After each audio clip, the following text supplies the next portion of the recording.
That's the reaction that precedes. Often it's difficult to see the things that are created on campus at the University of Saskatchewan, be they ideas or research happening at the microscopic level. However, the fruits of Professor Diane Knight's work aren't only tangible. They've been served to her on a plate. The food services on campus here had a salad, and as I was eating it, I was recognizing some of the vegetables that we had grown. So one of our biggest successes that we were a bit surprised with was how well the lettuce has been growing. But this produce didn't come from a field on the outskirts of campus. It was grown in the middle of things, here on the roof of the agriculture building. The site was once home to condensers used to cool the phytotron area, which have since been removed. Which left a very open, just lifeless space here. And walking by that, we decided, yeah, we need to fill that place and prove that you can grow food on roofs in Saskatoon. Professor Grant Wood saw opportunity in the open space and this summer began work converting the area. It was no simple undertaking, however. Safety railings needed to be updated, and they had to find a way to get water to the roof.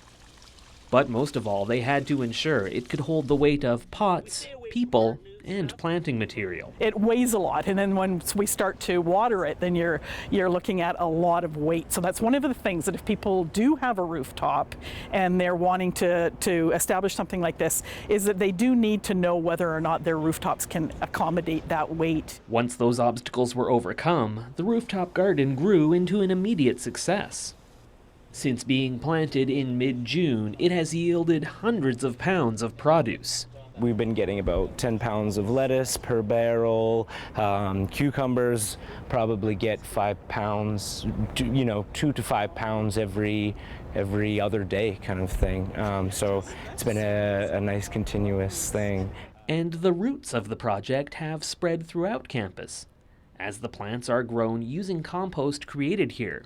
And the produce is then sold to culinary services to be served to students and staff. They have a dehydrator in place at the culinary services. They dry down excess product, which is shipped back and composted. So from composting to production to consumption to compost is less than a mile. So instead of calling them food miles, this stuff is traveling food feet. And as the prospect of finding ways to garden in an urban environment becomes more attractive, this plot will provide educational opportunities to ag students.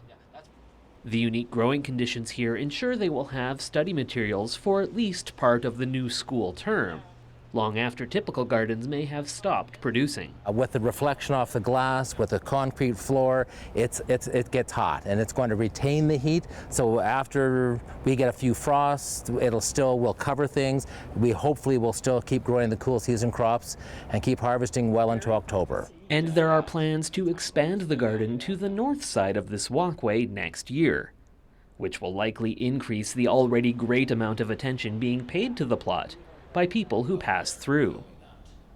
Those involved say they are happy that it may get people thinking more about alternative ways of gardening, even if they sometimes do feel like they are in an aquarium. We're constantly having people waving at us and stopping by just to see what's going on.